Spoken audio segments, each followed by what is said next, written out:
Bom, continuando, é possível escrever o crescimento de semente usando pilha no lugar da fila.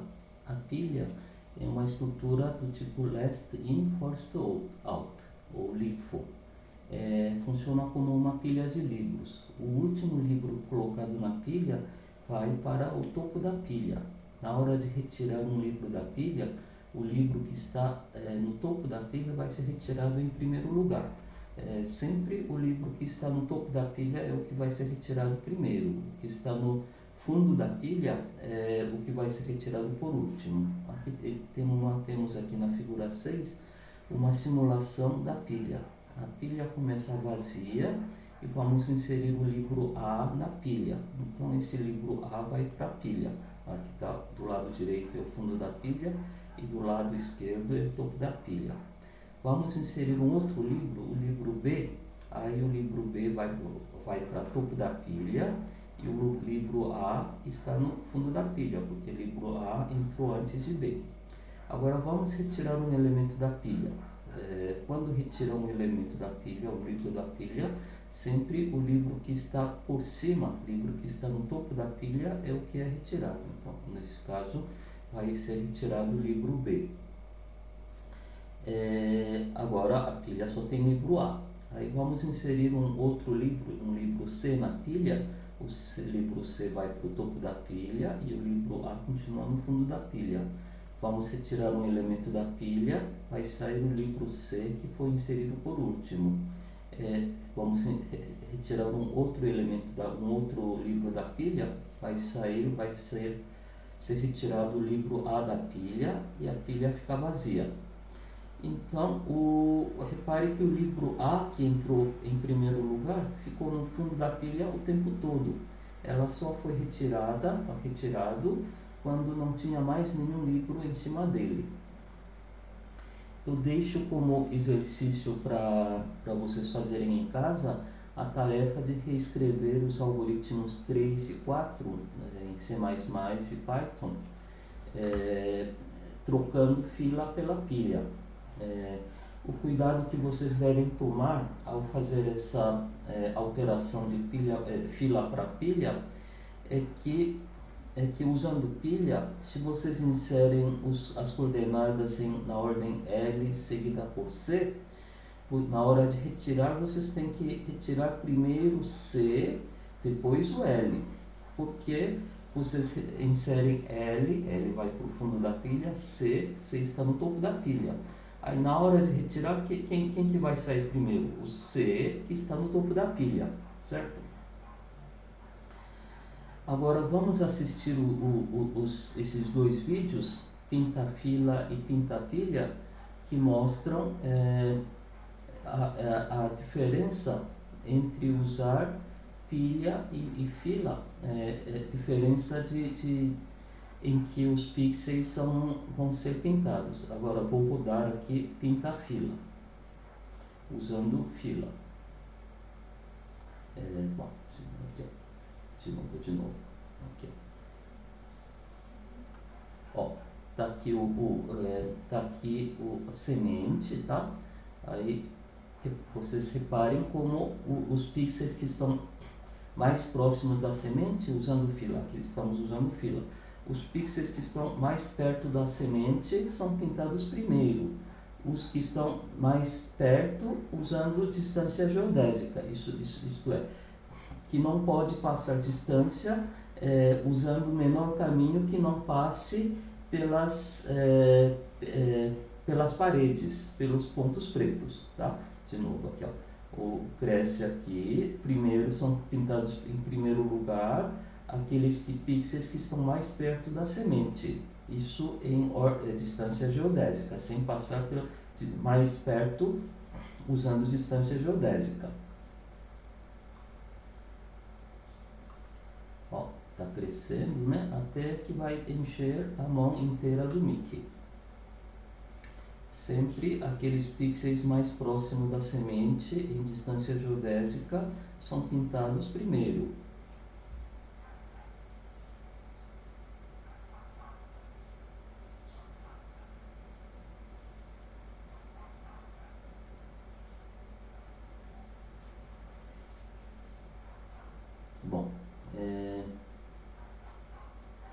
Usando pilha, os pixels que vão ser pintados primeiro não são aqueles mais próximos da semente. Vamos ver já, quando terminar aqui a execução. Isto aqui é usando fila, essa execução, né?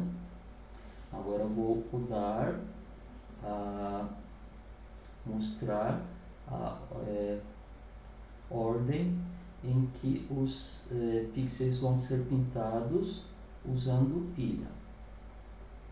Aqui, ó. Repare que isso aqui sobe tudo para cima. Quando não dá para ir mais para cima, o programa procura outras direções para pintar. De novo, aqui, vou começar aqui está a semente, vai tudo para cima. Quando não dá mais para ir para cima, procura outras direções. Só que tanto fila quanto pilha está armazenando todas os pixels, todas as direções, os caminhos possíveis. Então, tanto um quanto o outro acaba pintando o mão do Mickey inteiro. Só que a ordem em que os pixels são pintados são diferentes. Usando fila, aqueles pixels mais próximos da semente são pintados primeiro. Usando pilha, você tenta dar prioridade andando numa certa direção, aqui nessa implementação, indo primeiro para cima, tá? Depois, quando não dá para ir para cima, vai tentar outras direções, tá? Mas tanto um programa quanto outro acaba pintando a mão do Mickey inteira, a mão do Mickey inteira, né?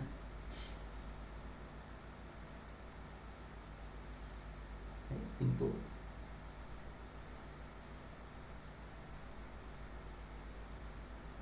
Tá. Bom, aí a pergunta aqui, em que ordem os 4 vizinhos devem ser empilhados para que o algoritmo tente, algoritmo usando pilha, primeiro pinte em primeiro lugar o pixel de cima. Então, em qual ordem foi feita a chamada aqui, aqui no algoritmo, aqui, né? Deve ter uma ordem em que os pixels foram empilhados. Vocês tentem descobrir qual que foi a ordem, né?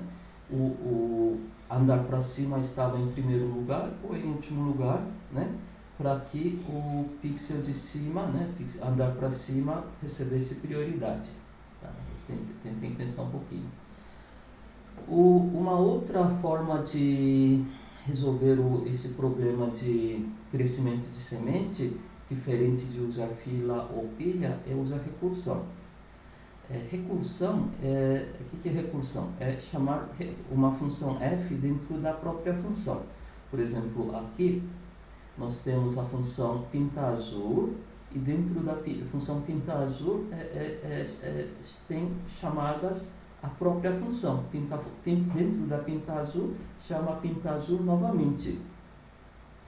Quando uma função f é chamada de qualquer lugar, o programa vai armazenar o endereço para onde deve retornar quando terminar a execução da função f. Então, pense, se tiver no programa houver várias chamadas de função pinta-azul, depois que terminar de executar a função pinta-azul, né, o programa tem que saber qual foi a chamada em que lugar do programa foi chamada a função pinta-azul para poder retornar ao local correto, tá? Então aqui nesse programa tem 1, 2, 3, 4, 5 chamadas da função pinta-azul. Quando terminar de executar a função pinta-azul, o programa tem que saber se tem que retornar para esse ponto, né? Ou para esse ponto, ou esse ponto, né? Ou esse ponto. Tem que guardar isso em algum lugar. Senão não tem como retornar para o local correto. Além disso, na hora que faz chamada da função, os parâmetros aqui, nesse caso, tem 3 parâmetros. A matriz A, né? Imagem A, linha L e coluna C, né? da função. Esses parâmetros são colocados também devem ser armazenados, porque enquanto está dentro da função pinta azul, você tem esses ALC, né, que valem dentro desta função. Aí quando você vai para uma outra instância de pinta azul, né, aqui o ALC podem ficar valendo podem ter outros valores. Na hora que retorna, aí você tem que retornar aos valores antigos de ALC. Então, esses ALC, não, os parâmetros também são colocados na pilha. Então, resumindo, a recursão, chamar uma função dentro dela mesma, cria implicitamente uma fila. Você não existe declaração explícita da fila aqui, mas a própria recursão cria uma pilha onde são colocadas o endereço de retorno e os parâmetros. Sem isso não funciona. Então existe uma criação implícita de pilha, tá? Aí, então, como existe uma pilha implícita, é possível usar recursão para resolver o problema de crescimento de semente. Aqui, esse programa 5 aqui, algoritmo 5, é recursivo. Aqui você lê a imagem Mickey reduzida e chamamos a função pinta azul, tá? Com semente e a imagem, tá? Aí o que acontece? Dentro daqui da chamada, aí você testa se o pixel é branco. Se o pixel não for branco, retorna sem fazer nada, né? Se ele for branco, pinta esse pixel LC de azul, né? E tenta pintar de azul o pixel em cima, pixel à esquerda, pixel abaixo e pixel à direita do pixel LC, certo? Aí cada uma dessas chamadas vai pintar de azul o parâmetro LC como que foi chamado, e vai tentar pintar de azul também os vizinhos dele, certo? Certo? A imagem aqui, imagem A, é passada por referência. Por que tem esse operador I comercial?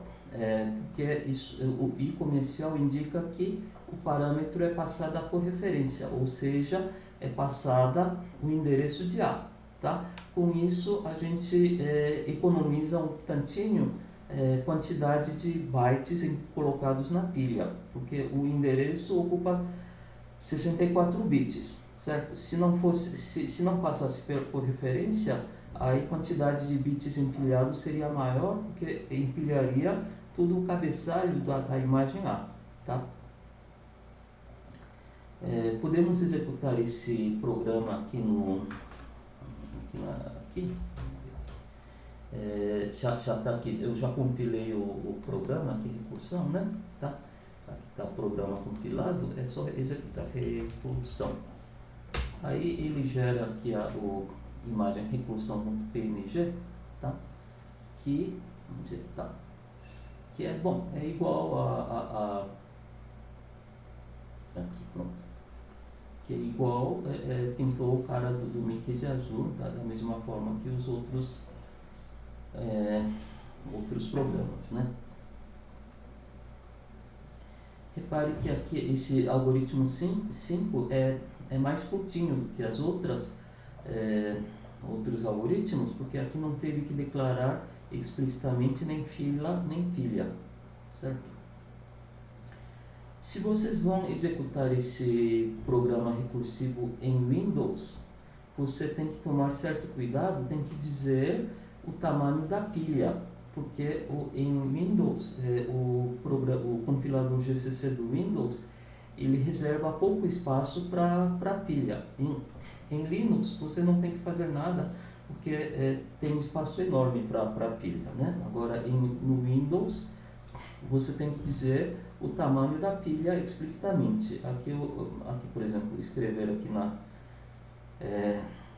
compilação stack é igual a 5 milhões, significa reserve 5 megabytes, né, para a pilha. Um exercício que eu gostaria que vocês fizessem em casa, esse aqui, ó, vamos escrever exercício obrigatório para entregar na próxima semana. Ó, então vocês façam esse exercício, pegue um dos programas que nós vimos e tentem resolver esse exercício. Escreva um programa que conta o número de componentes conexos de uma imagem binária. Por exemplo, se passar esta imagem, letras.dmp, tem que retornar 31, porque aqui tem 31 componentes conexos, tá? Aqui, por exemplo, letra C aqui é um componente conexo, letra A é outro componente conexo, e assim por diante, acho que tem 31 componentes conexos. Aqui, pingo na letra I é um componente conexo, aqui letra I é um componente conexo, essa letra I, eu grudei o pingo com o corpo, não sei, tinha algum motivo para fazer isso, eu acho, né? E aqui, bom, vamos ver, aqui, não, tá certo. Tem 1, 2, 3, 4, 5, 6, 7, 8, 9, 10, bom, deve dar 31, tá? Então isso aqui vocês façam obrigatoriamente esse exercício para a semana que vem e me entreguem via e-mail até semana que vem, até a próxima aula, tá? Vamos fazer, contar nota, alguns exercícios obrigatórios, tá? Eu vou escrever como é que vai contar nota, esses exercícios obrigatórios de uma aula para outra. Outro exercício que vocês podem fazer, aí pensem como é que poderia fazer, usando essa técnica de crescimento de semente, é contar número de furos. Aqui, o número 1 foi pintado de vermelho porque não tem nenhum furo. Número 0 foi pintado de verde porque tem um furo. E o número 8 foi pintado de azul porque ele tem 2 furos. Então, esse exercício é para fazer um programa que recebe uma imagem binária e pinta cada componente conexo de uma cor, dependendo do número de furos. Se tem um furo, pinta de verde, se tem 2 furos, pinta de azul, e se não tem furo, pinta de vermelho, certo? Pensem um pouquinho como é que poderia resolver esse exercício, adaptar o programa crescimento de sementes que nós vimos para resolver esse problema. Um outro exercício que vocês podem fazer é escrever um programa que, dado uma imagem binária e um parâmetro n, eliminar todos os componentes conexos, né, que tem menos de n pixels. Tá? E se fizerem esse exercício, vocês podem usar esse exercício para eliminar ruídos, né? Ruídos pretos sobre fundo branco. Tá? Mais um exercício que podem fazer é esse aqui. Um programa que, dada uma imagem colorida e uma coordenada LS, coordenada da semente, por exemplo, aqui dentro do elefante amarelo, né? E um parâmetro de tolerância T, tá? Aí pinta de vermelho todos os pixels da imagem conectados à semente, cuja distância no espaço das cores seja menor que a tolerância T. Por exemplo, chamando entrando esta imagem e uma semente dentro do elefante amarelo, ele pinta só o elefante amarelo de vermelho. Aqui tem outro brinquedo amarelo que não foi pintado de vermelho, né? Quer dizer, pinta elefante amarelo de vermelho, tem outro brinquedo amarelo, esse outro brinquedo amarelo continua amarelo, não foi pintado de vermelho, certo?